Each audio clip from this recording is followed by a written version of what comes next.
स्थापकाय च धर्मस्य सर्वधर्मस्वरूपिणे अवतार वरिष्ठाय রামকৃষ্ণায় তে নমঃ। উপস্থিত আমার আত্মস্বরূপ শ্রোতৃবৃন্দ,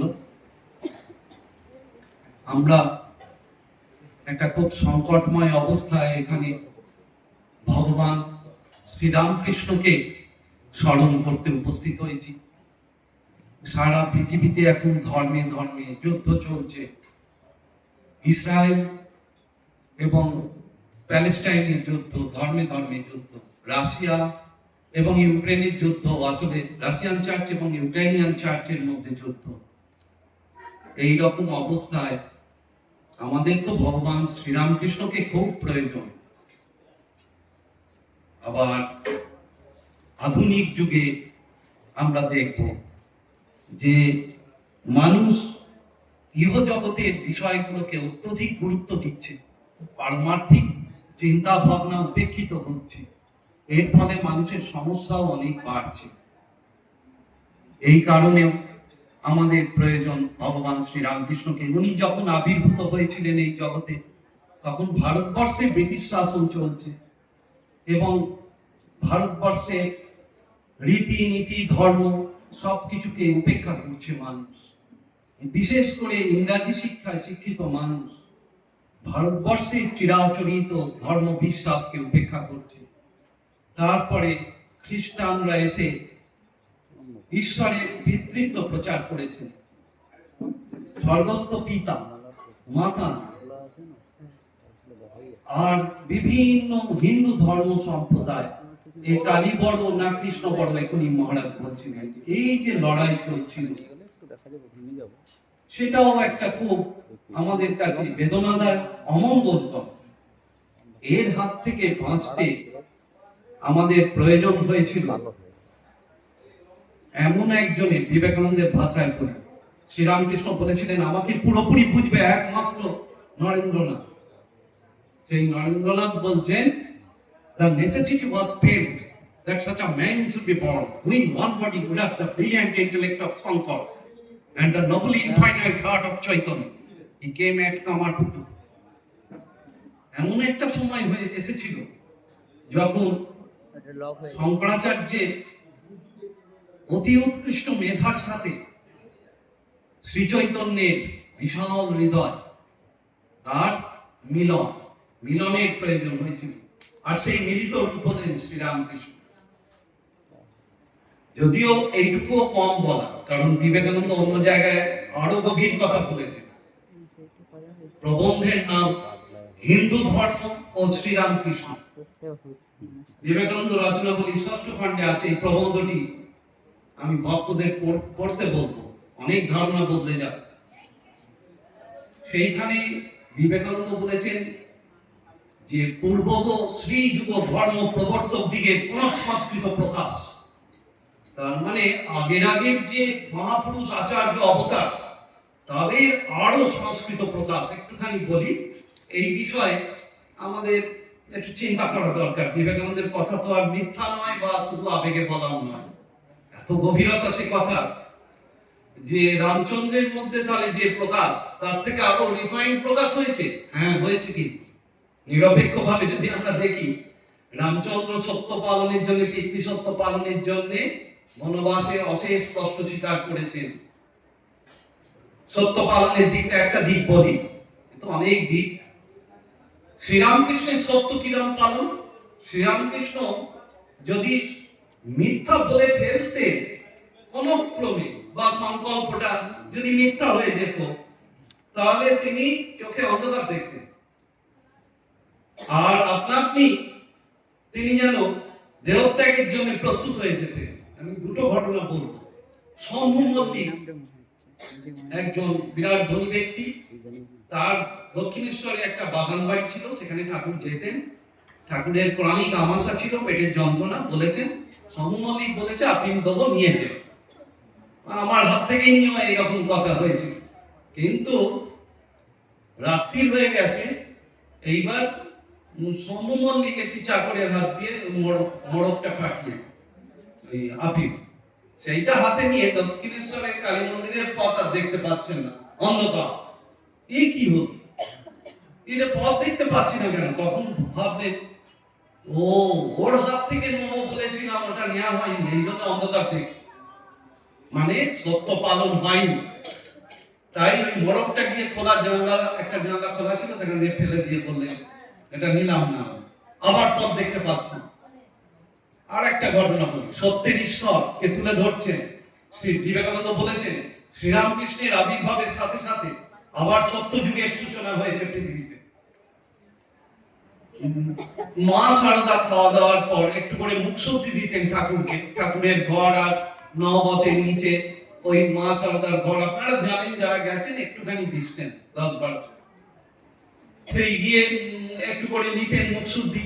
কিন্তু রোজ ঠাকুরের আসতে কষ্ট হয় ভেবে মা একটা কৌটোতে করে, যাতে আর আসতে না হয়, অনেকদিন চলে, এইভাবে মুখশুদ্ধি দিয়েছেন। ব্যাস, নিয়েই পা দুটো বেঁকে যাচ্ছে গঙ্গার ধার দিকে, ঘরের দিকে যাচ্ছে, আপনা আপনি হচ্ছে, গিয়ে দাঁড়িয়ে আছেন মা ডুবে মরতে চাইছেন। তখন মা বুঝতে পেরেছেন উনি তো সন্ন্যাসী, উনি তো নিজের জন্য কিছু সঞ্চয় করবেন না প্রতিজ্ঞা করেছে, তাহলে এটা তো সঞ্চয় করে ফেলছে। ওই জন্য যা ঋতু তাড়াতাড়ি যা, গিয়ে তোর মামাকে আটকা, এখন দেহত্যাগ হয়ে যাবে। এই কেউ দেখেছে নাকি? মানে সত্যের দ্বারা শরীর মন প্রাণ সব গঠিত। এর থেকে বিবেকানন্দ সংজ্ঞা দিয়েছেন এডুকেশনের, education is the nervous association of ideas. ধারণাগুলো যখন নার্ভের সঙ্গে যোগ হয়ে যায়, তখন হচ্ছে শিক্ষা। সেই শিক্ষায় শিক্ষিত বলছেন, আমি ঠাকুরকে দেখেছি ধাতুর ইয়ে ছুঁলে হাত পা বেঁকে যেত, বলতে ঘুমন্ত অবস্থায় স্পর্শ করিয়েছি, দেখছি যেখানে স্পর্শ করাচ্ছি সেখানটা কুঁচকে যাচ্ছে, ঘুমন্ত অবস্থা। তার মানে নার্ভের সঙ্গে যোগ হয়ে গেছে এই শিক্ষাটা, ধারণাটা। এটা শুধু মুখে বলা নয়, মুখে বড় বড় কথা তো লোকে বলে, কিন্তু কার্যত দেখা যায় অন্যরকম চলছে। এইখানে ভগবান শ্রীরামকৃষ্ণের, বিবেকানন্দ রামকৃষ্ণ দেবের আবির্ভাবের তাৎপর্য বলছেন। কিন্তু কাল বসে সদাচার ভ্রষ্ট, বৈরাগ্যবিহীন, একমাত্র লোকাচার নিঃস্ব ক্ষীণ বুদ্ধি আর্য সন্তান, এই সকল ভাব বিশেষের বিশেষ শিক্ষার জন্য আপাত প্রতিযোগীর ন্যায় দণ্ডায়মান এবং অল্প বুদ্ধি মানবের জন্য স্থূল ও বহুবিস্তৃত ভাষায় স্থূলভাবে বৈদান্তিক সূক্ষ্মতত্ত্বের প্রচারকারী পুরাণাদি তন্ত্রের মর্মগ্রহে অসমর্থ হইয়া অনন্ত অখণ্ড ভাব সমষ্টি সনাতন ধর্মকে বহুখণ্ডে বিভক্ত করিয়া সাম্প্রদায়িক ক্রোধ ও ঈর্ষার অগ্নি প্রজ্বলিত করিয়া তন্মধ্যে একে অপরকে আহুতি দিবার জন্য সতত চেষ্টিত থাকিয়া যখন এই ধর্মভূমি ভারতবর্ষকে প্রায় নরকভূমিতে পরিণত করিয়াছে, তখন আর্য জাতির প্রকৃত ধর্ম কি এবং সতত বিবদমান অপাত প্রতীয়মান বহুধা বিভক্ত সর্বথা প্রতিযোগী আচার সংকুল সম্প্রদায় সমাচ্ছন্ন স্বদেশী ভ্রান্তি স্থান এবং বিদেশি ঘৃণাস্পদ হিন্দু ধর্ম নামক যুগ যুগান্ত ব্যাপী বিখণ্ডিত এবং দেশ কাল যুগে ইতস্তত বিক্ষিপ্ত ধর্মকাণ্ড সমষ্টির মধ্যে যথার্থ একতা কোথায় এবং কাল বসে নষ্ট এই সনাতন ধর্মে সার্বলৌকিক সার্বদৈশিক সার্বকালিক স্বরূপ স্বীয় জীবনে নিহিত করিয়া লোক সমক্ষে সনাতন ধর্মে জীবন্ত বিগ্রহ স্বরূপ আপনাকে প্রদর্শন করিতে লোকহিতের জন্য ভগবান শ্রীরামকৃষ্ণ অবতীর্ণ। একটা বাক্যে অসাধারণ ওজস্বী ভাষায় বিবেকানন্দ রামকৃষ্ণ দেবের আবির্ভাবের তাৎপর্য বললেন। তখন অবস্থাটা তাহলে কি হয়েছিল আমাদের? আমরা সদাচার ভুলে গিয়েছিলাম। সদাচার ভুলে গিয়েছিলাম মানে কি? আমি একটা উদাহরণ দিই। শ্রীরামকৃষ্ণের পৈতে, গদাধরের পৈতে, 11 বছর বয়সে পৈতে হচ্ছে। সেই পৈতের সময় তিনি বললেন, আমি ধনিকা মান্ডি অর্থাৎ তার ধাইমা, তার কাছে প্রথম ভিক্ষা নেবেন, ভিক্ষামা করবেন। বললেন এ তো হতে পারে না, বলে চ্যাটার্জি ব্রাহ্মণ ফ্যামিলিতে এই নিয়ম নেই, ব্রাহ্মণ কন্যাকে ভিক্ষামা করতে হবে। বললেন তাহলে আমি পৈতে নেবো না, পৈতে নিয়ে তো ব্রাহ্মণ হয়, ব্রাহ্মণ হলে তো সে সত্য কথা বলে, প্রতিশ্রুতি রক্ষা করে, আমি তোকে কথা দিয়েছি, আমি তাহলে পৈতে নিয়ে শুধু ঝুলিয়ে ব্রাহ্মণ হবো। এই কথা বলায় তার জেদের সামনে সকলে নথি স্বীকার করলো এবং লাহা, জমিদার লাহা বললেন যে না, এরকম একটা নিয়ম আছে। তার দাদাকে বোঝালেন রামকুমারকে, এটা হতে পারে। শেষ পর্যন্ত তাই হলো। সদাচারকে প্রতিষ্ঠা করছেন। পৈতেটা হচ্ছে লোকাচার, সদাচার হচ্ছে সত্য কথা বলা। আর একটা ঘটনা বলি, গোপাল মূর্তির পা ভেঙে গেছে দক্ষিণেশ্বর মন্দির, তখন শ্রীরামকৃষ্ণ কালী মন্দিরের পুরোহিত হয়েছেন, সবে নিযুক্ত হয়েছে। রানী রাসমণি খুব চিন্তিত হয়ে পড়লেন, মূর্তির পা ভেঙে গেছে। পণ্ডিতরা মত দিয়েছেন ওই মূর্তি ফেলে দিয়ে অভিষেক করে নতুন মূর্তি বসাতে হবে। তখন রাসমণি বললেন, একবার ছোট ভট্টাচার্যের পরামর্শ নেওয়া হোক। ছোট ভট্টাচার্য অর্থাৎ শ্রীরামকৃষ্ণ, তিনি বললেন, তোমার জামাইয়ের পা ভেঙে গেলে কি জামাইকে ফেলে দিয়ে নতুন জামাই আনবে? কি বুদ্ধি! এই যে লোকাচারের বিরোধিতা করলেন, লোকাচার কিন্তু তাই, মূর্তি আবার ফেলে দিয়ে নতুন মূর্তি বসাতে হবে। কিন্তু সদাচার কি? সেই ইষ্ট দেবতার সঙ্গে, মূর্তির সঙ্গে আমাদের সম্পর্ক স্থাপিত হয়ে যায়। মহাপ্রভু বলতেন শ্রীচৈতন্য, বিগ্রহই আত্মা, আত্মাই বিগ্রহ। আত্মাই বিগ্রহ, মূর্তি। মূর্তি কোনো পাথর নয়, মাটি নয়, মূর্তি আসলে ভগবান। তার সঙ্গে আমাদের সম্পর্ক স্থাপিত হয়ে যায়, যার জন্য এই নাবালক বা নাবালিকা ভেবে, হিন্দু ল অনুসারে নাবালক বা নাবালিকা ভেবে এই মূর্তি, পাথরের মূর্তি বা এর সেবা করতে হয়, একে মাইনর ধরা হয়। এই সমস্ত দায়িত্ব তাকে নিতে হবে। তার সঙ্গে তো আমাদের সখা সম্বন্ধ, বন্ধু বা প্রেমিক বা পিতা বা মাতা, কোনো একটা সম্পর্ক স্থাপন হয়ে যায়, সেটাকে আমরা কি করে ফেলে দিতে পারি? তাই শ্রীরামকৃষ্ণ লোকাচারের বদলে সদাচারকে প্রতিষ্ঠা করছেন। আর বৈরাগ্যহীন হয়ে পড়েছিল মানুষ। বঙ্কিমচন্দ্রকে জিজ্ঞেস করেছিলেন, বিখ্যাত সাহিত্যিক শুধু নয়, সেই যুগের সর্বশ্রেষ্ঠ বুদ্ধিজীবী, বাঙালি বুদ্ধিজীবী বঙ্কিমচন্দ্র চট্টোপাধ্যায়। তাকে রামকৃষ্ণদেব জিজ্ঞেস করেছেন যে তোমার বঙ্কিম জীবনের উদ্দেশ্য কি? ওই খাওয়া, ঘুমানো, বংশ বিস্তার সব বলেছেন। ছি ছি ছি, মূলো খাও, মূলোর ঢেকুর উঠছে। এইরকম কথা বলার পর অন্য প্রসঙ্গে শ্রীরামকৃষ্ণ বলেছেন যে কারুর যদি বৈরাগ্য না থাকে, সে যত বড় লোকই হোক, তাকে আমার খড়কুটো মনে হয়। সে বিরাট পণ্ডিত হতে পারে, বিরাট ক্ষমতার অধিকারী হতে পারে, বিরাট পয়সার অধিকারী হতে পারে, কিন্তু তাকে নাকি শ্রীরামকৃষ্ণের খড়কুটো মনে হয়। ঈশ্বর চিন্তা যার নেই, বৈরাগ্য যার নেই, এই জগতের খাওয়া পড়াটাকে যে বড় ভাবছে, সে তো জানোয়ারের সমান।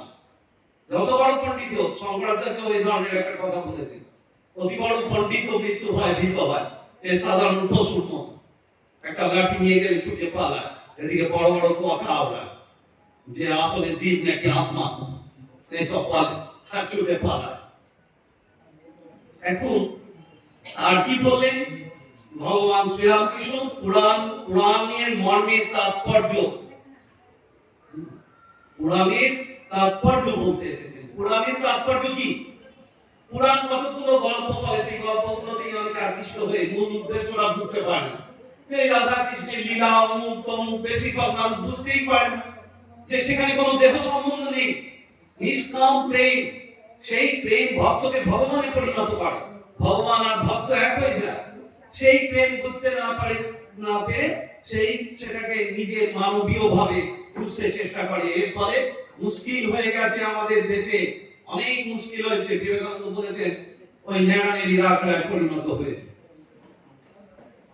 দু চারজন নিশ্চয়ই আছেন সিদ্ধ পুরুষ মহান, কিন্তু অধিকাংশে কি হয়, ওই সব উচ্চ ভাব নকল করতে গিয়ে অবস্থা খারাপ হয়ে যায়। সেই জন্য ভগবান শ্রীরামকৃষ্ণ পুরাণের মর্ম বুঝিয়েছেন, বিজ্ঞানানন্দকে বলেছিলেন।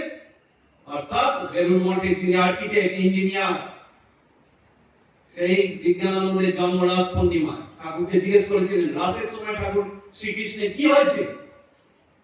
বলেন, দেহের সমস্ত শক্তি উদ্ধারিত হয়ে, ঠাকুর বলছেন শ্রীরামকৃষ্ণ মাথায় উঠে গিয়ে সমাধিস্থ হয়ে এক জায়গায় বসেছিলেন শ্রীকৃষ্ণ, আর মনটাকে, অন্তঃকরণটাকে ছড়িয়ে দিয়েছিলেন গোপীদের মধ্যে। গোপীরা সাধারণ স্থূল দেহে ছিলেন না, সত্য ছড়িয়ে ছিলেন। এই সব কথা এখন বিজ্ঞানানন্দ তখন তো কম বয়সী, বুঝতে পারেননি। মানে ঠাকুর আমি ঠিক বুঝছি না, বলে দেখ কিরকম হয়েছিল, বলে সেই সমাধিস্থ হয়ে গেলেন শ্রীকৃষ্ণের ভাবে। আর বিজ্ঞানানন্দ তো দূরে বসে আছেন, ঠাকুরের খাট থেকে দূরে মেঝেতে, দেখছেন একদম পাশেই যেন আলিঙ্গন করে আছে, অথচ দূরে বসে। বুঝলি কিরকম হয়েছিল? একে বোঝাবে সবাই লোককে একটু সুরসুরি দিয়ে আবেগে ওইসব পাঠ পড়ে, যাতে একটু লোকজন হয়, এগুলো তো ঠিক নয়। শ্রীরামকৃষ্ণ এসেছেন ধর্মকে বিশুদ্ধ করতে, সেই ধর্মের বিশুদ্ধতায় কোনো সাম্প্রদায়িকতার স্থান নেই। মহারাজ বলছিলেন খুব সুন্দর, ঠাকুর বলতেন যে শিব বড় না কৃষ্ণ বড় না কালী বড়, এই প্রশ্নের উত্তরে খুব ভালো বলতেন। তুমি দেখেছো শিবকে? দেখুন, আমার বাবা দেখেছেন, আমার 14 পুরুষে কেউ দেখেছেন? পদ্মনাথ শাস্ত্রী তিনি এই কথা বলেছেন, বলে না দেখি, আমি শুনিনি বাবা কেউ দেখেছি কিনা। বলো দেখুনি যখন চুপ করে যাও, উপলব্ধি না হওয়া অব্দি তুমি কি করে ছোট বড় বিচার করবে? বিবেকানন্দ ধর্মের সংজ্ঞায়িত দিয়েছেন এই থেকে, religion is not in doctrines, nor in dogmas, nor in intellectual argumentation, it is being and becoming, its realization. ধর্ম মতামত নয়, কতগুলো মতামতে নির্বিচার বিশ্বাস নয়, ধর্ম যুক্তিতর্কও নয়, হয়ে যাও, হতে না, উপলব্ধি। এই ধর্মের উপলব্ধি, ওই রকম কতগুলো মত, এ বড় ছোট কিছুই জানি না, কোনো সাধনা নেই, এ বড় ছোট, এইগুলো বলা খুব অন্যায়, পাপ। এবং এগুলো বলে তাকে ভুলতে হবে। শ্রীরামকৃষ্ণ একটা গল্প বলছি, শুনুন। গল্প দিয়ে তুমি বোঝাতে খুব ভালো। বললেন একজন লোক খুব শিব ভক্ত ছিল, সেই লোকটা কিছুতেই হরিনাম শুনবে না, হরিনাম ধরে সেখান থেকে চলে যেত, পালাতো, কানে আঙুল দিত, তবুও পাড়ার ছেলেরা ওকে দেখলে আরো খেপাতো, হরিনাম করতো দেখলে। তখন করলো কি, কানে ঘন্টা বেঁধে দিল, যে হরিনাম ধরেই কানে ঘন্টা, যাতে হরিনাম কানে না আসে, মাথাটা নাড়াবে, তাহলে ঘন্টা বাজবে, ঘন্টা পাড়লো, তার নাম হয়ে গেল।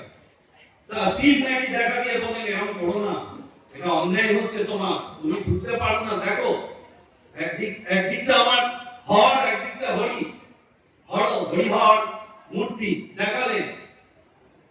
কিন্তু তবু সেই যে গোড়া ব্যক্তিটি শিব ভক্ত, তার সেই শিবের পা যেদিকটায় সেদিকটায় ফুল দিল, হরি পায়ে ফুল দিল না, বলে এর জন্য তোমাকে আরো ভুগতে হবে, তুমি আমার কথাও শুনছো না, ইষ্ট দেবতার কথাও শুনছো না।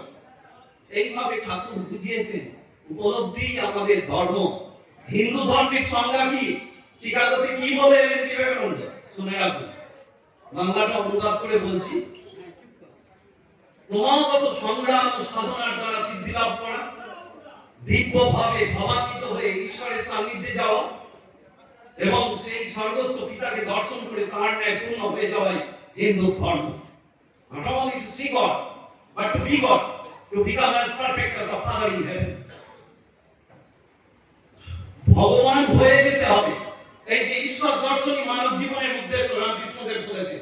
এখানে আমি যদি জিজ্ঞেস করি, এটা তো কথা বলতে পারে সকলে, ঈশ্বর দর্শন বলতে কি বুঝিয়েছেন রামকৃষ্ণদেব, বলুন দেখি। আমি অনেক জায়গায় গিয়ে জিজ্ঞেস করেছি, এখানে তা করছি না, কিন্তু আমি বলে দিই কি বলেছেন, এটা মনে রাখা দরকার। বললেন জীবাত্মা যত কথা নিতেই আছে, কিন্তু সেটা ওভারলুক করে যাবে, যে জীবাত্মা যখন মায়ার পর্দা ভেদ করে পরমাত্মার সঙ্গে এক হয়ে যায়, এক উপলব্ধি করে, তখনই ঠিক ঠিক ঈশ্বর দর্শন হয়। ঈশ্বর দর্শন মানে ঈশ্বরের একটা রূপ দেখা শুধু নয়, সেটা হলেও সে অনেক দূরে এগিয়েছে, এটা ঠিক, জন্ম মৃত্যু রোধ হয়ে যাবে নাকি।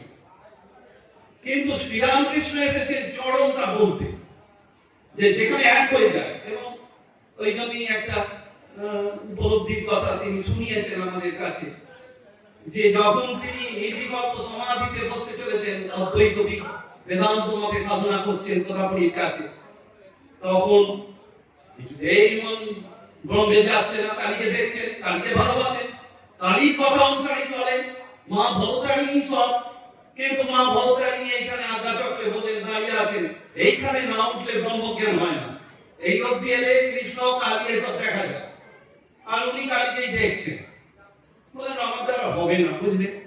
তখন তোতাপুরি বলেন কেউ নেই হোগা, একটা কাঁচের টুকরো পড়েছিল, মানে এটা দিয়ে এখানটা খুঁজে দিলে, বলে এখানে ধ্যান করো, इसमें ध्यान लगाओ, इसमें माँ बाप का ही नहीं है। बस ঠাকুর এইবার কি বলেছেন শুনুন, এটাও জানতে হবে, কারণ রামকৃষ্ণ আন্দোলনটা একটা ভুল ইন্টারপ্রিটেশনে চলছে এখন, যে শুধু ভক্তি আন্দোলন নয়, এটা বিবেকানন্দকে ধরে এগোতে হবে আমাদের।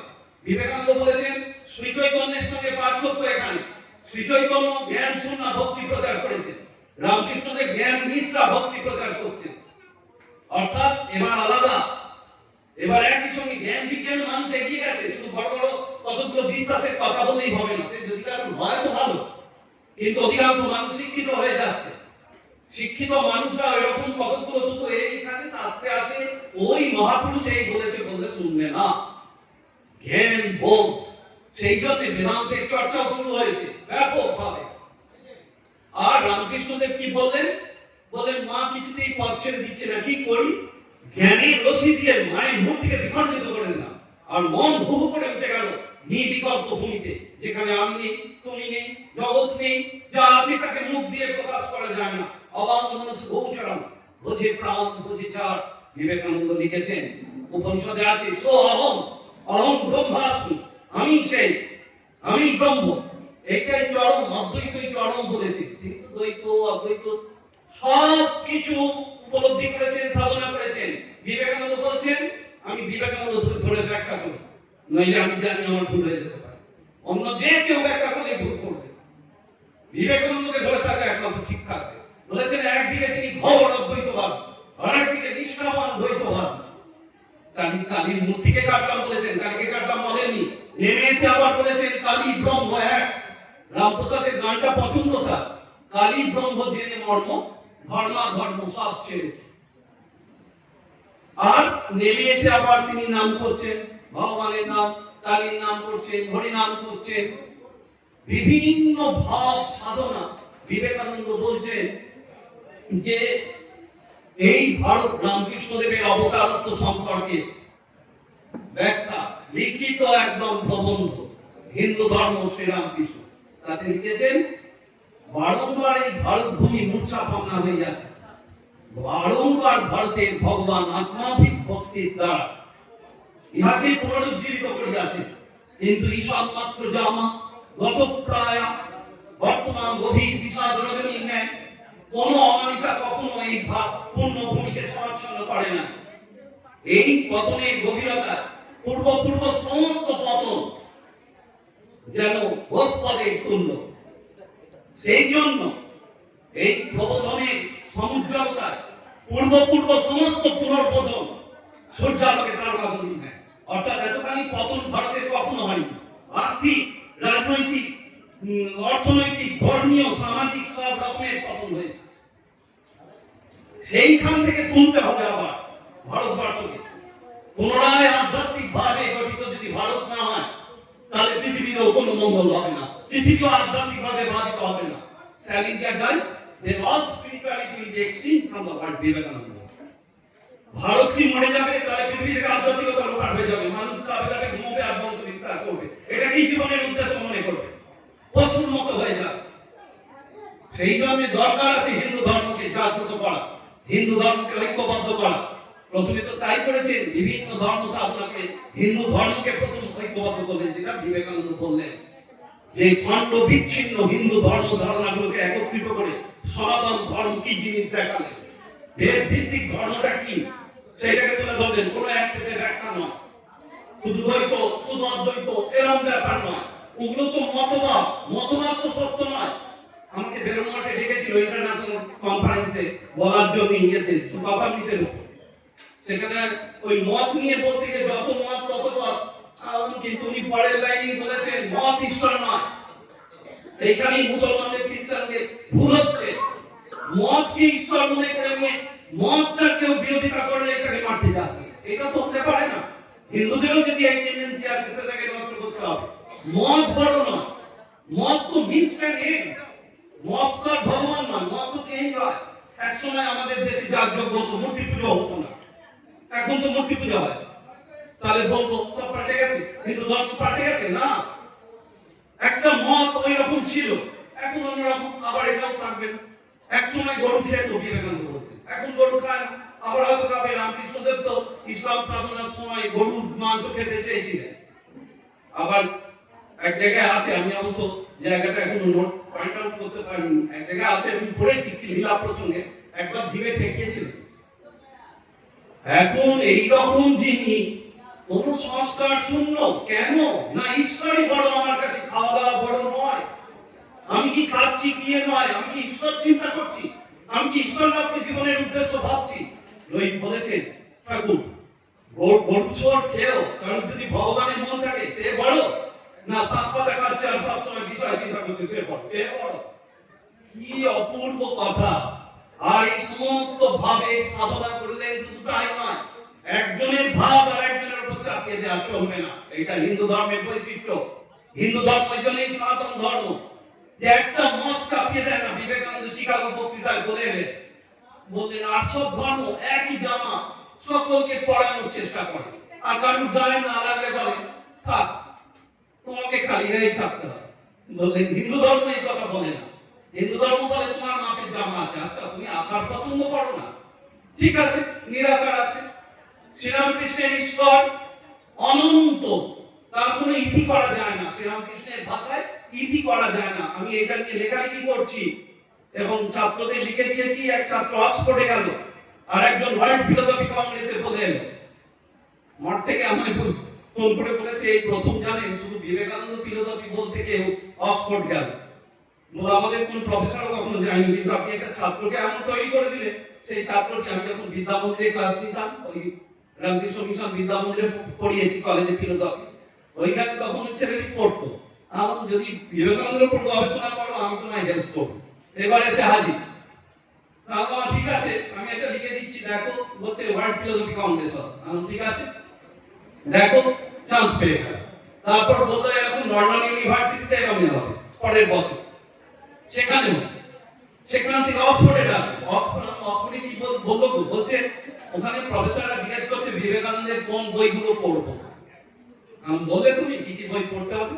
বলে হ্যাঁ, বলে এলাম। আমি যেগুলো পড়ি সেইগুলোই বলে এলাম। ওই ছেলেটি এখন নালন্দা ইউনিভার্সিটিতে থিওরি অফ নলেজের উপর গবেষণা করছে। আর নালন্দা ইউনিভার্সিটিতে আমাকে ডেকেও ছিল বিবেকানন্দ বুদ্ধ বলার জন্য এই সেমিনারে। এখন আর বলি আমি জানি না আমার কতক্ষণ টাইম, আমি টাইম এক্সিড করছি কিনা। তাহলে আমি এইবার শ্রীরামকৃষ্ণ তো যেমন যত মত তত পথ বলেছেন, কিন্তু তার সাথে সাথে আরেকটা কথাও বলেছেন, সেটা মনে রাখতে হবে। বলেছেন হিন্দু ধর্মই সনাতন ধর্ম, আছে থাকবে, আর সব ধর্ম কালে এসে কালেই যাবে। মত হিসেবে যদি দেখা যায় তাহলে সেটা কালে এসে কালেই যাবে, কোন মত চিরন্তন নয়। কিন্তু আমরা মনে করি যে ঈশ্বর লাভ জীবনের উদ্দেশ্য নয়, আত্মজ্ঞান লাভ জীবনের উদ্দেশ্য, তাহলে কিন্তু ভুল হবে। সেটা যে কোনো ভাবে যে কোনো মতকে অবলম্বন করে করতে হবে, কিন্তু মতটাকে আমরা থাকবো না, বা ঠিক এইভাবে প্রার্থনা করতে হবে, ওইভাবে করতে হবে। এই যে ঠাকুর সম্পর্কে এইসব ভুল অনেক ধারণা হয়ে গেছে ভক্তদের, ওই ঠিক ওইরকম ভাবে কান্নানুভব বন্ধন করতে হবে, তা নাও হতে পারে। আমি ঠাকুরের অন্তরঙ্গ সংস্পর্শে এসেছেন এমন, এদের আজকে অত টাইম আমার নেই, এখানে অনেক মহারাজ এসেছেন, তারা বলবে। কিন্তু একটা কথা বলি, তারা সুন্দরী বলে নটি বিনোদিনীর বান্ধবী, তিনি ওইখানে নাচতেন স্টার থিয়েটার। তার শেষ বয়সে ইতিহাস যদি পড়েন অবাক হয়ে যাবে। তিনি যখন বৃদ্ধা ভুবনেশ্বরে থাকতেন, সেইখানে তখন আর নাচতে পারেন না। শ্রীরামকৃষ্ণের ছবিটা সামনে রেখে সেখানে উনি ওই নাচ দেখাতেন। করতে করতে যেদিন নাকি মৃত্যু হয়, সেই মৃত্যুর দিন ঠাকুর নাকি স্বয়ং ছবি থেকে বেরিয়ে এলেন তাকে উদ্ধার করবেন বলে। চিন্তা করতে পারে? তাকে যদি আমরা বলি ঠিক আমার মতো করে তোমাদের বুঝলে এরকম খণ্ডনভাব বন্ধন করতে হবে, এরকম ইয়ে করতে হবে, এটা কিন্তু ঠাকুরের ভাব নয়। এইটা আমাদের বিবেকানন্দ বলেছেন, দেখিস রামকৃষ্ণ ভজা দল করে ফেলিস না। এটা আমাদের সাবধান থাকতে হবে। যেটা মহারাজ বলছিলেন যে আমরা এমন মধুর নাম আর পাবি নে, গান গাইছি ভালো লাগছে, ঠিক আছে, ঠাকুরের ভক্তদের কাছে সেটাই ঠিক। কিন্তু একজন চৈতন্য দেবের ধরা যাক নাম কর, তার কাছে আমি বললাম এমন মধুর নাম, মানে চৈতন্য দেবের নামটা মধুর নয়, ঠাকুরের শ্রীরামকৃষ্ণের নামের চেয়ে মধুর নয়, এরকম বলার মানে প্রথমত তো খুব অদ্ভুত এটা, এবং আধ্যাত্মিক মূর্খতার একটা পরিচয়। সেইটা শ্রীরামকৃষ্ণ সাবধান করেছেন, দেখিস মতুয়ার বুদ্ধি করিস না। হ্যাঁ, অবশ্য এখানে জানি না কোনো মতুয়া আছে কিনা, আমায় এক জায়গায় আক্রমণ করেছিলেন মতুয়ারা, আক্রমণ করে কথা দিয়ে মারতে আসেনি, বলেন এই কথাটা কিন্তু বলবেন না, বলছে এটা ঠিক না, এটা তো আমাদের ডাইরেক্ট আঘাত। আমি দেখুন আপনারা এটা চিন্তা করুন, সব রকমের গোড়ামির বিরোধিতা করেছেন। আমরা যদি রামকৃষ্ণ নিয়ে গোড়ামি করি সেটারও বিরোধিতা উনি করছেন। সুতরাং আপনারা কিন্তু এখন শিক্ষিত হয়েছেন, এখন হয়তো ঠাকুর যখন বলেছেন তখন আপনারা গ্রাম ছিলেন, হয়তো পাল্টে গেছেন, এই বলে তাকে সন্তুষ্ট করতে হবে। রেগে বম তিনি যে ঠাকুর এটা কেন বলেছেন, এটা ঠিক বলেন, কিন্তু ভেতরে স্পিরিটটা বুঝতে হবে, কথার স্পিরিটটা। ওরা ওপরে দিয়ে দিয়ে ছিবড়ে নিয়ে টানাটানি করলে ঠাকুর বারণ করতেন, এই ছোবড়া নিয়ে টানাটানি হলো শ্বাসটা দেখাচ্ছে। এখন এই শ্রীরামকৃষ্ণ হিন্দু ধর্মে বা সনাতন ধর্মে নাকি সার্বলৌকিক, সার্বদৈশিক, সার্বকালিক স্বরূপ ব্যক্ত করেছেন। কি সেটা? সেটা হরিনাম না, সেটা ধ্যান না, সেটা নিষ্কাম কর্ম না, এগুলো সবই অংশ। তাহলে সত্যটা কি? সার্বজনীন কি? হরিনাম অনেকেই করেন না, নাও করতে পারেন। হিমালয়ে আমি এমন সাধু দেখেছি আত্মজ্ঞানী, হরিনাম করেনি না, এরকম বসে আছেন সারাক্ষণ, বসে আছি কখন ধ্যান ভাঙবে তখন একটু কথা বলবো, সে তো হরিনাম করছে না। তাহলে কি এটা সনাতন ধর্ম? হরিনামটা একসময় করতো না হিন্দুরা, তাহলে সেই সময় কি ছিল? একসময় যদি নাই করে তাহলে সবাই তো এটা করে না, তাহলে সার্বজৈশিক হলো না, সার্বকালিক। বিবেকানন্দের কথা প্রত্যেকটি অত্যন্ত গুরুত্বপূর্ণ। সার্বকালিক স্বরূপ বিবেকানন্দ পয়েন্ট আউট বলে দিয়েছেন, এটা আমরা ব্যাখ্যা করতে গেলে ভুল হবে। বিবেকানন্দ বলছেন দুটো জিনিস, unity of existence, divinity of man. এটাই ভারতবর্ষের শিক্ষা, এটাই রামকৃষ্ণদেব দেখিয়েছেন। অর্থাৎ যা কিছু দেখছি সবই ভগবান, ভগবানের প্রকাশ। আরো দূরে গেলে ভগবানের অংশ, আরো দূরে গেলে ভগবান স্বয়ং। এই ঘটি বাটি সব ঈশ্বর। নরেন্দ্রনাথ হেসেছিলেন, খ্যাপাটা কি বলছে, ঘটি বাটি ঈশ্বর। শুনেই রামকৃষ্ণদের ঘর থেকে বেরিয়ে এলেন, দেখবি খ্যাপা কিনা দেখ। তাহলে পায়ের গোড়া উল্টে গিয়ে দিলেন নরেন্দ্রনাথের সিদ্ধারার নিচে। ব্যাস, নরেন্দ্রনাথ দেখছেন সব চৈতন্যময়। বাড়ি ফিরছেন, কোনো আওয়াজ নেই, দাঁড়িয়ে যাচ্ছে রাস্তাঘাট, লোকজন চেনা আসে না, কেউ কোনো কথা বলছে না, কাটিয়ে কাটিয়ে চলে যাচ্ছেন বাড়ি অব্দি। বাড়িতে গিয়ে দেখ খেতে বসেছেন, বন্ধন করে তারাটা ঘুরছে, চৈতন্যময়। হেদুয়া পার্কে খেলা করেছে, হেদুয়া রেলিং চলছে, চৈতন্যময়, চট লোহার রেলিং নয়। 3 দিন পরে এসে বলছেন, ঠাকুর এ আমি সহ্য করতে পারছি। খিলখিল করে হাঁটতে হাঁটতে বুকে হাত বুলিয়ে দিয়ে ভাব নামিয়ে দিলেন ঠাকুর। বললেন, পরে তুই প্রচার করবি সারা পৃথিবীতে এই কথা যে সবই ভগবান। পরবর্তীকালে বিবেকানন্দ এরকম বলেছেন। মেরি হেল্প, বিবেকানন্দের শিষ্য আমেরিকা, জিজ্ঞেস করেছেন, আপনি কি বলছেন স্বামীজি অল আর গড? বলেন, no, all are not, God is. আপনি কি বলছেন সবই ঈশ্বর? না, সব বলে কিছু নেই, কেবল ঈশ্বরই আছে। এই হচ্ছে চূড়ান্ত শিক্ষা। এবং হনুমানের উদাহরণ দিয়ে শ্রীরামকৃষ্ণ বুঝিয়েছেন। কথা মিতে আছে, আপনারা পড়েছেন। দ্বৈত, বিশিষ্ট দ্বৈত, অদ্বৈত, 3টে স্তর। বলেন, হনুমানকে রামচন্দ্র জিজ্ঞেস করেছিলেন, হনুমান তুমি আমায় কেমন দেখো? হনুমান বললেন, যখন আমি নিজেকে দেব ভাবি তখন আমি দেখি আপনি প্রভু, আপনার আমি দাস। আর যখন ধ্যানস্থ হই, নিজেকে জীবাত্মা দেখি, আপনাকে পরমাত্মা, তখন দেখি আপনার অংশ। আর যখন পূর্ণ সমাধিতে যাই তখন দেখি আপনিও যে আমিও যে এক ব্রহ্ম, সচ্চিদানন্দ ব্রহ্ম। তখন হনুমানের এই কথায় এত আনন্দিত হলেন, রামচন্দ্র জড়িয়ে ধরলেন।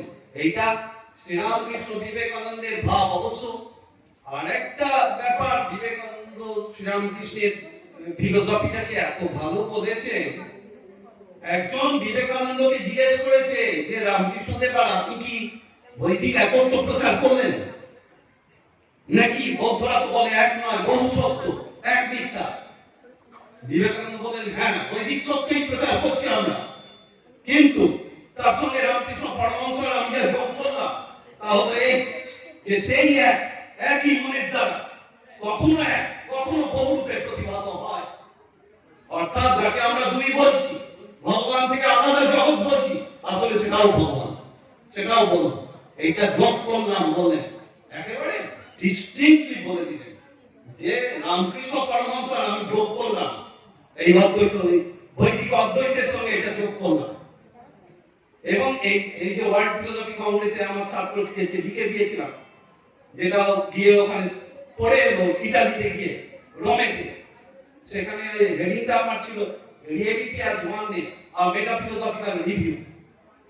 সেখানে এই কথাগুলোই ফিলোসফিক্যাল সাজিয়ে দেওয়া হয়। পাশ্চাত্য দর্শনটাকে বিশ্লেষণ করে কি দোষ হচ্ছে ওদের, এই একত্বটা কি ভারতে আসলে, এটা কিন্তু রামকৃষ্ণ বিবেকানন্দের ব্যাখ্যা। বলছে, জানেন, ও ফিরে এসে বলছে, কি লোকে চাইছে, বলছে আমার বক্তব্য শুনে বলছে সবচেয়ে কম বয়সী বক্তা ওখানে, অত বড় প্ল্যাটফর্ম কংগ্রেস, সেখানে ওকে বলেছে যে তুমি ইনটুইশনটা ক্লিয়ার করলে, ইনটুইশনটা এতজন এখানে বক্তা বলেছে ক্লিয়ার করতে পারেনি, কিন্তু তোমার এতে ইনটুইশন ব্যাপারটা সংখ্যা, যেখানে কোন আমাদের যুক্তি বুদ্ধি আর কাজ করে না, যুক্তি বুদ্ধির ওপরের ব্যাপার, সেখানে আর অদ্বৈতবাদ বলা যায় না, দ্বৈতবাদ বলা যায় না, সেখানে বোঝে প্রাণ, বোঝে জাত। বিবেকানন্দের ভাষায়, কবিতার ভাষায়, আমি বা আমার কোথায় কখন, ঈশ্বর মানব তুমি পরিজন সকলেতে আমি, আমাকে সকল আনন্দ আনন্দ আনন্দ কেবল মায়ের কথা বলতে হয়। আমাকে অনেকে বলে আপনি মায়ের কথা বলেন, আমি বলি মা তো বেদান্তকে প্র্যাকটিক্যাল করে দেখিয়েছেন, মাই তো করেছেন, বিবেকানন্দ প্রচার করে মা করে দেখান। মা বলছেন ধ্যান করতে করতে এমন অবস্থা হবে তখন দেখবে তোমার মধ্যেও তিনি, দুলেবাগদের মধ্যেও তিনি, সবাইকার মধ্যে সেই একই সত্তা রয়েছে, তখন আর পার্থক্য থাকে না। ওসব ঠাকুর টুকুর সব মনেতে, মনের ওপরে উঠলে বুঝুন মা এই কথা বলছেন। আর যখন ইয়েতে এই গত বছরই গিয়েছিলাম মায়াবতীতে, মায়াবতীতে রামকৃষ্ণদেবের ছবিও ফেলে দিয়েছেন, স্বামীজি ফেলে দিতে বলেছেন, আর ঠাকুরের ছবি। তখন স্বামীজি শিষ্যরা মায়ের কাছে জানতে চেয়েছেন যে এটা কি ঠিক হচ্ছে, মা বললেন হ্যাঁ ঠিক হচ্ছে, তোমরা সবাই অদ্বৈত আছো, তোমাদের যিনি গুরু তিনি অদ্বৈত, এটা নিয়ে সন্দেহ করো না, নরেন যা বলছে পালন করো, আমরা সবাই অদ্বৈত। এই কি তবে বলে রাখি, সেটা কাদের বললেন? স্বামীজির শিষ্যদের। এখনই আমরা যদি নাচানাচি শুরু করি মুশকিল আছে, তাহলে আর এই পুজো বন্ধ হয়ে যেতে হবে, সেটা অধিকারী বিশেষে হবে। এখন হিন্দু ধর্মের এটাও বৈশিষ্ট্য, বিবেকানন্দ বলেছেন যে যেখানে আছে সেখান থেকেই তাকে তুলতে পারে। তুমি যে অবস্থা আছে, তুমি সজাগ, তোমার মুখে অহিংসার কথা শুনবো না। এই অর্জুন অহিংসার কথা, সাম্প্রদায়িক সম্প্রীতির কথা শুনিয়েছিল। শ্রীকৃষ্ণ কি বললেন? বললেন দ্বৈবং মা সগম পার্থ হৃদয়ত্ব বিপদাতে ভদ্রং হৃদয় গৌরবং তত্ত্ব কৃষ্ণ পালন কর। এই পরম বীর, এই বিপদা তোমায় শোভা পায়, এই ক্ষুদ্র হৃদয় সুফল কথা এক করে ওঠো, যুদ্ধ করো। তেমনি এইখানে এইসব অহিংসার কথা, ওগুলো তো তমগুণী, লড়াই করবো না, যুদ্ধ করবো না, এদিকে ভাইয়ের সঙ্গে জমি নিয়ে কেস করছে, মা বাবাকে দেখে না, চরম একেবারে স্বার্থপর। আর সে যখনই ওইসব কথা উঠছে যে ওরা শত্রু, ওদের মারতে হবে, তখনই সে বড় বড় আধ্যাত্মিক গুলিয়া ওরা আছে। এই ভণ্ডামি আমাদের দেশে চেয়ে গেছে। ওই জন্য বিবেকানন্দ বলেছেন, এটা মহারাজরা বলেন না, তবে এটা এখন প্রচার করা দরকার হয়েছে। বিবেকানন্দ বলেছেন রামকৃষ্ণ মিশনের সংবিধানে, আমাকে অনেক জায়গায় প্রফেসররা চ্যালেঞ্জ করেছে বর্তমানে, আমি যেটা বলছি ডকুমেন্ট আছে না, হ্যাঁ আপনারা চান ডকুমেন্ট এটা দেখা যায়, আমি ডকুমেন্ট ছাড়া কথা বলি না। বলেছে ভারতবর্ষের কাজ কি হবে রামকৃষ্ণ মঠ মিশনে? হিন্দু জাতীয় ধর্মকে রক্ষা করা। বুঝুন, বলেছেন হিন্দু জাতীয় ধর্মকে রক্ষার জন্য ভগবান শ্রীরামকৃষ্ণ অবতীর্ণ। মঠের সংবিধানে লিখে দিয়ে গেছেন বিবেকানন্দ যে প্রথম নির্দেশ, 28টা নির্দেশ দিয়েছেন হিন্দু ধর্মের সামনে কি কি বিপদ, সেই বিপদগুলোকে কিভাবে উদ্ধার করতে হবে, অন্য ধর্ম থেকে হিন্দু ধর্মে ধর্মান্তরিত করতে হবে, এইসব নির্দেশ আছে, পড়ে নেবেন। যা হোক একটা করলে হবে না, সামগ্রিক ভাবে আমাদের তাকাতে হবে পরিস্থিতির দিকে। রামকৃষ্ণ বিবেকানন্দ শুধু ব্যক্তির মুক্তির জন্য আসেননি, সমস্ত জাতিকে রক্ষা করতে এসেছেন এবং সমগ্র মানব জাতিকে আধ্যাত্মিক ভাবে রূপান্তরিত করতে এসেছেন। বিবেকানন্দ বলেছেন প্রথমে হিন্দু জাতটাকে তুলতে হবে, এ রামকৃষ্ণ মিশন, ও ইসকন, ব্যাস নারায়ণ করো, আর কি? এ তো চলতে পারে না, এটাকে তো আটকাতে হবে। কালকে এক ভদ্র মহিলা আমাকে ফোন করে বলছে মহারাজরা তো সব কালীকে ইয়ে করেন, আমরা তো কৃষ্ণের, কালী কৃষ্ণ পার্থক্য আপনি দেখেন কেন? ওটাই তো আপনার তো, কালী কৃষ্ণ একই তো ব্রহ্ম সত্তার প্রকাশ। রামকৃষ্ণদেব তো প্রমাণ করে দিয়েছেন, আর এই নিয়ে আপনার এত চিন্তা কি আছে? কিন্তু উনি আজকে কৃষ্ণ ভক্ত, মঠ নাকি কালী ভক্ত, কি কোত্থেকে কি ধারণা হয়েছে, ব্যাস এসব ভুল ধারণা রাখবেন না, ভুল মুশকিল হয়ে যাবে। বলছে না আপনি তাহলে একদিন কেয়ার, কি কেয়ার করবো? ঈশ্বরকে কেউ কালী ভাবছে কি কৃষ্ণ ভাবছে, এটা বোঝার জন্য কি খুব বেশি ক্লিয়ার, আর আসল ক্লিয়ারেন্স হতে গেলে উপলব্ধি আপনাকে করতে হবে। সেই উপলব্ধি যদি করতে পারেন দেখবেন, আর নইলে একটু বুঝে রাখুন, ঠাকুর প্রমাণ করে দিয়েছে যে সব সমান, এক সত্তা। এমনকি খ্রিস্টানদের চার্চের পাশ দিয়ে আসছেন, এইটুকু দরজা ফাঁক, কলকাতায় ক্যাথেড্রাল চার্চ, এখানে উঁকি মেরে দেখছেন খ্রিস্টানরা প্রার্থনা করছে। বললেন, মা তোকে এইভাবে খ্রিস্টানরা ডাকে? মৌলবী, মুসলমান মৌলবী আজান দিচ্ছে, আল্লাহ পেড়ে যাও, আল্লাহ পেড়ে যাও। ঠাকুর আসছেন কলেজ স্ট্রিট, কলাবাগান দিয়ে, কলেজ স্ট্রিটের কাছে ওইরকম ঘোড়ার গাড়িতে করে সন্ধ্যাবেলা আস্তে আস্তে ওইরকম মৌলবী ওরকম প্রার্থনা করতে দেখে ঘোড়ার গাড়ি থেকে নেমে টোড়ামাল করতে করতে গিয়ে তাকে জড়িয়ে ধরলেন মসজিদে ঢুকে। এই মৌলবী অনুভব করছে যে যাকে প্যারে আজাও বলে ডাকছিলাম তিনি যেন ভালোবাসার ডাকে সাড়া দিয়েছেন। কিন্তু এটা মনে রাখতে হবে, আল্লাহকে ডাকতে হবে, রাষ্ট্রকে নয়। রাজ্য গঠন করবো, রাষ্ট্র গঠন করবো, অন্য ধর্মের মানুষকে পেটাবো, সেটা তো চলতে পারে না। তুমি আল্লাহকে ডাকো, ঠিক আছে, বিবেকানন্দ বলেন শিকাগো বক্তৃতায়, if you are a Mohammedan, be a better Mohammedan. If you are a Christian, be a better Christian. If you are a Hindu, be a better Hindu. So, do I agree that a Hindu should become a Mohammedan Christian? God forbid. Do I agree that a Mohammedan Christian should become a Hindu? God forbid. But each must respect the spirit of the other, and yet should grow according to his own law of growth.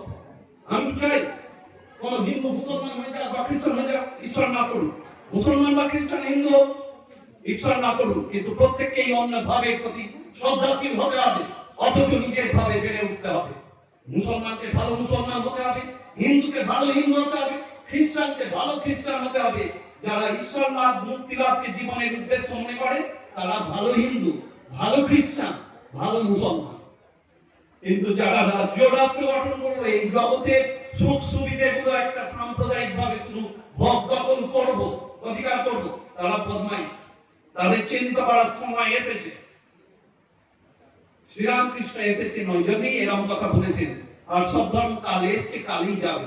Hindu ধর্মই সনাতন ধর্ম আছে, থাকবে। আর একটা দিক বলা হলো না, ডিভিনিটি অফ ম্যান, সব মানুষের দেবত্ব, এটা শুধু মুখে বলা নয়। শিবজ্ঞানী জীব সেবার উপদেশ দিয়ে শুধু ছেড়ে দেননি, দেওঘরের পথে চলেছেন, কাঙালি সব বসে আছে, মথুরবাবুর সঙ্গে যাচ্ছেন, হাত ঝিরঝিরে চেহারা, মাথার চুল উস্কো ফুস্কো, গায়ে বসন নেই বললেই চলে। তাদের দেখে ঠাকুর বলেন, মথুর এদের কি অবস্থা দেখো, এদের এক মাথা করে তেল দাও, একটা করে কাপড় দাও, এক পেট করে খাবার দাও। বললেন, ঠাকুর এত টাকা তো আমি, তাহলে তো তীর্থে যাওয়া যাবে না, রইল সনাতন তীর্থে যাওয়া, এদের কেউ নেই, এদের সঙ্গেই আমি থাকবো। এই বলে গিয়ে তিনি বসে পড়লেন সেই কাঙালিদের মাঝখানে। এই ওই জন্য স্বামীজি বলেছেন, সেই ইন্টেন্স লাভ ফর ম্যানকাইন্ড, সে তোদের কি বলবো, মানে মানুষের প্রতি এত ভালোবাসা তীব্র, সে বোঝানো যাবে না। সে অসাধারণ ভালোবাসা। এটা হচ্ছে মঙ্গলের ঈশ্বর, সত্যের ঈশ্বর, আবার সুন্দরের ঈশ্বর। সুন্দরের ঈশ্বর কিরকম? গান শুনতে চলেছেন কোথায়? এনায়েতুল্লাহ গড়বেতায়। এনায়েতুল্লাহ খুব বড় ওস্তাদ সেই যুগে। তিনি 13 বছরের ছেলে, গদাধর চলেছে ওই কামারপুকুর থেকে গড়বেতা তো অনেকটা, আমি ঠিক যেটা বলতে পারবো না, 30-40 কিলোমিটার বোধহয় হবে কি তাহলে। এই গিয়ে এখানে গান শুনতেন এবং সেখানে থাকতেন রাতে। এই এনায়েতুল্লাহ বলেছেন, এই ছেলেটা কি অদ্ভুত ধরনের, সে তো আর সমাধি বোঝে না, বলছে আর সবাই গান শোনে কিন্তু ওর সঙ্গে কারোর তুলনা হয় না। ও যখন গান শোনে, ও তখন একেবারে তন্ময় হয়ে যায়, ওর এই জগতের চেতনা আর থাকে না। অবাক হয়ে যাচ্ছে এনায়েতুল্লাহ ওকে দেখে। আবার কুমোরের গোলার পথ দিয়ে যাচ্ছে, ঠাকুর করছে, 6 বছরের ছেলে, পাঠশালায় যায় না, যে চালকলা বাধা বিদ্যে শিখবো না। এইবার দুপুর বেলায় গিয়ে বলছে, এই কিরকম হচ্ছে, এইগুলো দেবীর মূর্তি হয়েছে, দাও দাও তুলিটা দাও। তুলিটা হাত থেকে কেড়ে নিয়ে টানা টানা চোখ করে। তখন শিল্পী বলছে, গদাই তো কোনদিন হাতে তুলি নেয়নি, ও কি করে এরকম করে দিল? গদায়ের ভেতরে পরম সুন্দর আবির্ভূত, পরম সুন্দর প্রতিষ্ঠিত, তাকে তাই বাইরে দেখতে না পেয়ে ছটফট করছে। এই হচ্ছে ভেতরের ব্যাখ্যা। ভেতরে তার সৌন্দর্য বোধ, এইরকম সৌন্দর্য বোধ তার মধ্যে ছিল। ভীষণ ভালো ছবি আঁকতে পারতেন। ছোটবেলায় বোনের বাড়ি গেছেন, বোন তখন স্বামীর সেবা করছে, পা টিপে দিচ্ছে, সেইটা দেখেছে এমন ছবি, 11 বছরের ছেলে এমন ছবি আঁকলেন যে সবাই দেখে অবাক, বলছে এটা একেবারে মনে হচ্ছে যেন সামনে বসে আছে। এইরকম গদাধর ছবি আঁকতেও পারতেন, শিল্প সৌন্দর্য। আর এই যে বিদ্যা পড়াশুনো এইগুলো কি, এইগুলো কেন তিনি করেননি সেটাও স্বামীজির ব্যাখ্যা শুনুন। সৃষ্টি স্থিতি অনাদি অনন্ত সৃষ্টি স্থিতি লয় কর্তা সহযোগী শাস্ত্র এইভাবে সংক্ষিপ্ত সংস্কার ঋষি হৃদয় আবির্ভূত হন ও এবং প্রকারে শাস্ত্র প্রমাণীকৃত হইবে, ধর্মের পুনরুদ্ধার পুনঃস্থাপন ও পুনঃপ্রচার হইবে। সেই জন্য শ্রী ভগবান এই কলে বলে বাহ্য শিক্ষা প্রায় সম্পূর্ণ উপেক্ষা করিলেন। এই হচ্ছে ব্যাখ্যা শুনুন। অর্থাৎ বেদের যে মর্ম, সেই বেদের মর্মটা সেকেন্ড হ্যান্ড জানা নয়, ফার্স্ট হ্যান্ড জানতে হবে। আর ফার্স্ট হ্যান্ড জানতে গেলে এতগুলো ইনফরমেশন টেকনোলজি জানলে হবে, নেট খোলা, মোবাইল খোলা, সব সময় আমাদের চারপাশে ইনফরমেশন আসছে। কি করে কনসেন্ট্রেট, সংক্ষিপ্ত সংস্কার, এক দাদা সংস্কার এসে যাচ্ছে, এই চিন্তা ওই চিন্তা, ও এই বলেছে ও তাই বলেছে, ওখানে এই হয়েছে এখানে তাই হয়েছে, তাহলে কি করে হবে? বেদের এটা সাক্ষাৎ ভাবে সংক্ষেপে একদম বুঝে নিতে হবে, সেইটা বুঝলেন তিনি। এবং সেটা না হলে সেখানে আমাদের কি, আমাদের নলেজ তো সেকেন্ড হ্যান্ড। বেদে বলেছে, উপনিষদে বলেছে, রামকৃষ্ণদেব বলেছেন, জয়দেব বলেছেন, তুমি কি স্বামীজি রেগে যেতেন, খালি অঙ্কু বাঁচো তঙ্কু বাঁচো, তুমি কি বাঁচো, তুমি কি বলছো বলো তো? ধর্ম তো সাক্ষাৎ উপলব্ধির ব্যাপার। সেইটা করে ধর্মের পুনঃস্থাপন করলেন। আর এরপর স্বামীজি একটা কথা বলে শেষ করি, অনেক টাইম বোধহয় দিয়ে দিলাম। এই নবোত্থানে নবদলে প্রদিয়ান মানবজাত মানব সন্তান বিখণ্ডিত বিক্ষিপ্ত অধ্যাত্মবিদ্যা সমষ্টিকৃত করিয়া ধারণা অভ্যাস করিতে সমর্থ হইবে এবং লুপ্ত বিদ্যারও পুনরাবিষ্কার করিতে সক্ষম হইবে। ইহারই প্রথম নিদর্শন স্বরূপ পরম কার্মিক শ্রী ভগবান সর্বযুগাপেক্ষা সমধিক সম্পূর্ণ, সর্বভাব সমন্বিত, সর্ববিদ্যা সহায় যুগাবতার রূপ প্রকাশ করিলেন। বিবেকানন্দের লিখিত প্রবন্ধ থেকে বলছি, একদম কোটেশন মার্ক। আর মানেটা কি? মানে হচ্ছে আধ্যাত্মিকতা খণ্ড বিক্ষিপ্ত ভাবে আমরা জানছি না। ও যোগ্য করে, ও জপ করে, ও প্রাণায়াম করে, ও হরিনাম করে, টোটালটা কি? কোন মানুষ কি আধ্যাত্মিকতার বাইরে আছে নাকি? কেউ নেই।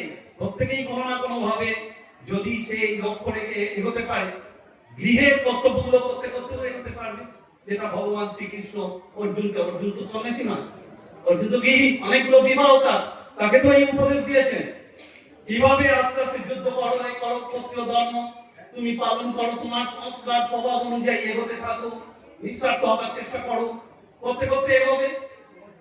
এইটা করলেন সর্বভাব। আমি জিজ্ঞেস করে দেখেছি এক তান্ত্রিককে, শুনুন এই অভিজ্ঞতা, আমি বিবেকানন্দের কথাগুলোকে টেস্ট করি। বামাখ্যাপার শিষ্যের শিষ্য একজন শ্মশানে এসে বসে আছেন, সন্ন্যাসী একাই থাকেন, ওই গঙ্গার ধারে হুগলিতে ছিলেন ওই নামে এক সন্ন্যাসী। তাকে গিয়ে বললাম, আচ্ছা রামকৃষ্ণ সম্পর্কে আপনার মত? যেই বলা হাত জোর করে প্রণাম জানিয়ে বললেন, রে বাবা, অত বড় তান্ত্রিক ভারতবর্ষে আর আসেনি। আমি কেন? বললেন 64টা তন্ত্র মাত্র 3 দিনে সিদ্ধি লাভ করেছে, এরা মাকেও নেই ভারতবর্ষে। শুধু মনে করছেন লক্ষ্মীতন্ত্র, গণেশতন্ত্র, এই পূর্ব ভারতে 64 রকমের তন্ত্র আছে, অন্যান্য জায়গায় পশ্চিম ভারতে আরো আছে, কিন্তু এখানে 64 রকম। শুধু চিন্তা করেই সেগুলো কেউ পেরিয়ে যাচ্ছেন, সিদ্ধি লাভ করছেন। এই কেউ দেখেছে নাকি?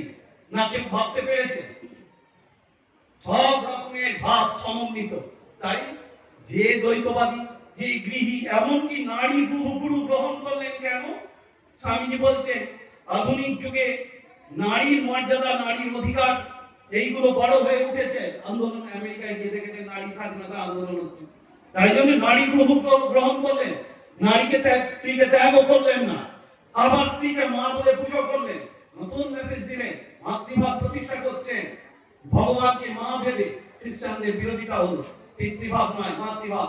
ব্রাহ্মণরা পিতৃভাব অবলম্বন করতেন, কিন্তু রামকৃষ্ণদেব মাতৃভাব প্রচার করলেন। বিবেকানন্দ তার ব্যাখ্যায় বললেন, এর চেয়ে মধুরার নাম হয় না। মধুর মানে প্রেমিক প্রেমিকা ভেবে ভগবানকে সাধনা করাচ্ছে, এটা অনেক ভালো, এটাতে বিপদের সম্ভাবনা নেই। মাটা সবচেয়ে মধুর। আর এই মা সারদা এই ভাব প্রকাশ করার জন্য আমি এখানে মহারাজদের কাছে শুনতে চাইবো, ওনারা মাতৃভাব নিয়ে হয়তো বলবেন মায়ের যে কিভাবে ঠাকুর রেখে গেলেন মাকে, যাতে মা সেই মাতৃভাব প্রকাশ করে, সমস্ত সন্তান জীবকে যেন নিজের সন্তান ভাবা। এই যেমন আবার নিজেকে সন্তান ভেবে ভগবানকে মা ভেবে সাধনা দুরকম হতে পারে। আমি প্রার্থনা করি যে সকলের মধ্যে ঠাকুর মা স্বামীজির প্রতি ভক্তি শ্রদ্ধা বর্ধিত হোক, এবং আমাদের মানব জীবনের যে উদ্দেশ্য ধর্ম অর্থ কাম করে মোক্ষ লাভ, সেই পথে যেন আমরা এগোতে পারি, সামর্থ্য লাভ করি, শক্তি লাভ করি। ও তৎসৎ।